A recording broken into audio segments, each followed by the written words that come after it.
Hello there, today we're going to learn about a geoprocessing tool, Clip. Clip helps us to cut off a shapefile or a layer according to another layer. Here we got two shapefile, drainage system and Mirpur Thana.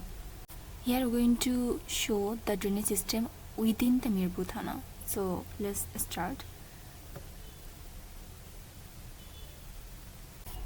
We go to upper left geoprocessing and then click Clip.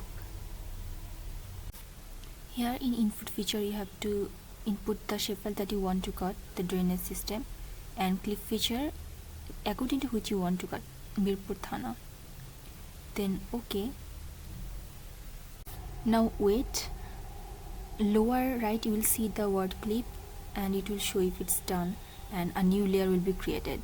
Now turn off all the layers and the last layer should be on and you will see this is the result. It's showing all the drainage system in Mirpur Thana. So that's it. Thank you.